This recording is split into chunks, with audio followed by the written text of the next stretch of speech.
कांग्रेस का कल महत्वपूर्ण मंथन है क्योंकि विधानसभा चुनाव की तैयारी को लेकर कल बैठक बुलाई गई है। तमाम नेताओं के पास प्रदेश प्रभारी जी के फोन भी जा रहे हैं। क्या रणनीति बिल्कुल, तय कल करेंगे? की बैठक में मेरे पास भी फ़ोन आया और देखिए पार्टी नेतृत्व तो जब भी इलेक्शन आते हैं तब देश की भावना के अनुसार, देश की जनता की आवाज़ के अनुसार ऐसी स्ट्रेटजी तैयार करता है कि जिससे देश में जो जनता की आवाज़ है, जो जनता का मन है, उस पर कांग्रेस पार्टी खरी उतरे। आज लोगों का मन ये है कि ज़माना बदल रहा है, सोच बदल रही है। लोगों के दिमाग में एक बात बैठ गई कि फिर ज़माना आना चाहिए कांग्रेस पार्टी का, जो खाद्य सुरक्षा गारंटी कानून लेकर आई, जो राइट टू इन्फॉर्मेशन लेकर आई, जो राइट टू एजुकेशन लेकर आई, जो राइट टू वर्क लेकर आई, ये कांग्रेस पार्टी लेकर आई। लोग फिर राहुल गांधी की तरफ देख रहे हैं, खड़गे साहब की तरफ देख रहे हैं, क्योंकि पूरा देश जानता है कि जब कर्नाटक का रिजल्ट आया उसके बाद लोगों की आंख में चमक है।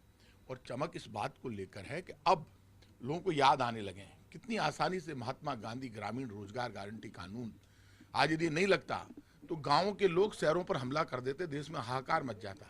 गांव के आदमी को गांव में रोक दिया कांग्रेस की सरकार ने और रोजगार की गारंटी दे दी, नाम लिखाओ और रोजगार पाओ। और इन्होंने कहा था, बीजेपी के लोगों ने जब सरकार बनी, प्रधानमंत्री जी बोले ये जो इमारत है नरेगा की, इसको धूमधाम से गिराएंगे। आज तक नहीं गिरी, गिर ही नहीं सकती। आपको वर्क देना ही पड़ेगा लोगों को। महंगाई, गरीबी और बेरोजगारी से ध्यान हटाने के लिए आप रोज नए नए मुद्दे लेकर आते हैं, क्योंकि एक साल बाद लोकसभा का चुनाव है और 6 महीने के अंदर अंदर राजस्थान, छत्तीसगढ़, मध्य प्रदेश के चुनाव है। तो आपका जो प्लान है मुद्दों से ध्यान हटाने का, महंगाई, गरीबी और बेरोजगारी से चलने वाला नहीं है। बीजेपी के लोगों, देश से माफी मांगो, जवाब दो महंगाई के ऊपर, गरीबी के ऊपर, बेरोजगारी के ऊपर। बताओ आपने क्या किया 9 सालों में। जनता हिसाब मांग रही है, देश खड़ा है, बार बार पूछ रहा है कि 9 साल का हिसाब दो, क्या दिया, कहाँ है वो 2 करोड़ रोजगार। देश बदलने की बात करते थे, कहते थे रुपया डॉलर के मुकाबले बहुत कमजोर हो गया, इसको मजबूत करेंगे, हो गया मजबूत। और आज क्रूड ऑयल के दाम क्या हालत है। क्रूड ऑयल के दाम इस वक्त मैंने कल पढ़ा $80 से नीचे है। तब आप 100 के पार लेकर जा रहे हो पेट्रोल को। डीजल ने सारे रिकॉर्ड तोड़ दिए, पेट्रोल, डीजल और गैस सिलेंडर ने महंगाई के। और मनमोहन सिंह जी के टाइम पे जब सोनिया जी चेयरपर्सन थी, सोनिया गांधी जी यूपीए की, तो $30 प्रति बैरल थे क्रूड ऑयल के दाम। तब आप 70 रुपए के लीटर, 70 रुपए लीटर से नीचे पेट्रोल डीजल बिक रहा था। क्या बात करते हो। देश में कांग्रेस की सरकार हो चाहे बीजेपी की, जवाब देना पड़ेगा। जवाब मांग रहे, अब ये नया मुद्दा लेकर आए, इस मुद्दे पर जवाब मांग रहे हो।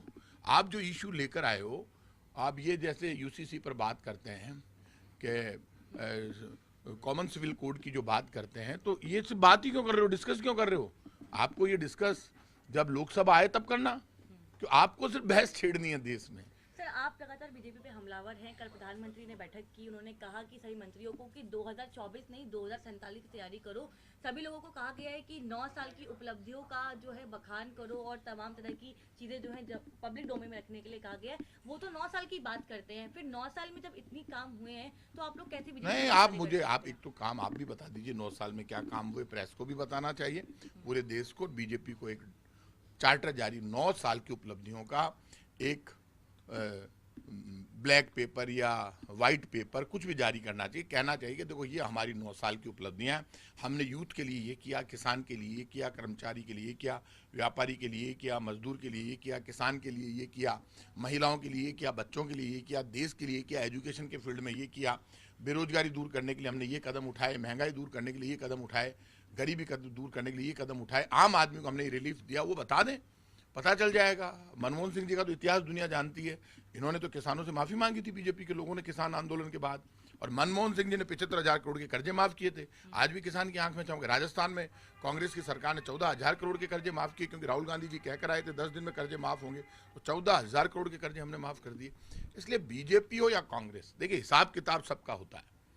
हम काम नहीं करेंगे तो लोग हमसे भी सवाल करेंगे। मैं तो लोगों से अपील करूंगा, दोनों से सवाल खड़े करो और न्याय करो। सर, राजस्थान को लेकर जो है लगातार लॉ एंड ऑर्डर पे सवाल खड़े किए जाते हैं। कल एक बार फिर से पेपर लीक मामला जो लगातार राजस्थान में देखने को मिल रहा है, उसको लेकर जो है बीजेपी आपकी पार्टी पे हमलावर है कि राजस्थान में लॉ एंड ऑर्डर को लेकर सबसे ज्यादा समस्याएं हैं। ऐसा है, झूठ, फरेब और धोखे की फैक्ट्री है बीजेपी और बीजेपी के नेता। बीजेपी के राज में रोज पेपर लीक होते थे। हमसे ज्यादा पेपर लीक बीजेपी की मुख्यमंत्री जब वसुंधरा जी थी तब हुए। भारत सरकार के अंडर में जो एग्जाम होते हैं वहां भी पेपर लीक होते हैं, पूरे देश में पेपर लीक होते हैं। बीजेपी जो मुद्दा बना रही है, राजस्थान से ज्यादा पेपर लीक तो बीजेपी के राज्यों में हुए, लेकिन पेपर लीक के मुद्दे पर कानून लाने वाला पहला राज्य राजस्थान बना। अब तो कल चीफ मिनिस्टर ने यह कह दिया कि उम्र कैद की सजा का प्रावधान करेंगे। हम आज कह सकते हैं कि बच्चों के मुद्दे पर कांग्रेस का एक एक कार्यकर्ता जान दे सकता है युवाओं के सम्मान के लिए।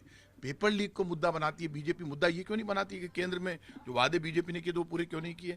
बीजेपी बातें ही बातें करती है, कोई है आपके। और फिर हमारा लॉ एंड ऑर्डर एमपी से अच्छा है, यूपी से अच्छा है, हरियाणा से अच्छा है। हमारे आंकड़े नहीं है, भारत सरकार के आंकड़े हैं। और हम विकास दर में आप जानते हैं हम नंबर 2 पर है पूरे देश में। तो इसलिए हमारी योजनाएं स्पेशल है, हमारा काम स्पेशल है। बीजेपी बात ही बात करती है। और आप सुन लेना, बीजेपी के नेताओं तो अभी कहा कि राजस्थान में यदि बीजेपी की सरकार बनी, एक पत्रकार ने पूछा बीजेपी के बड़े नेता से जो अभी की पोस्ट पर है कि राजस्थान में यदि बीजेपी की सरकार बन गई तो ये जो कांग्रेस जो रिलीफ की योजनाएं चला रही है, जनता को फ्री बिजली दे रही है, फ्री इलाज दे रही है, फ्री दवाई दे रही है, रोडवेज की बसों में बच्चों को फ्री भेज रही है युवाओं को एग्जाम देने के लिए, तो आप भी क्या करेंगे। उन्होंने मना कर दिया।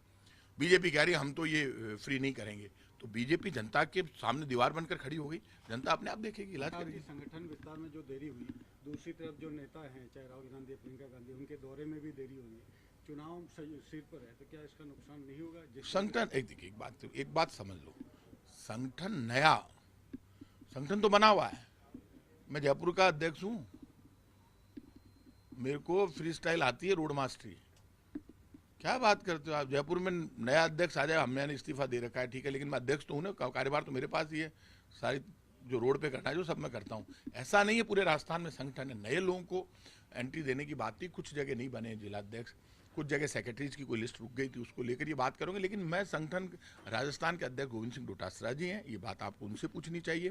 प्रभारी आदरणीय रंधावा साहब है, वो दोनों यहाँ बैठे हुए हैं, वो जवाब वो देंगे।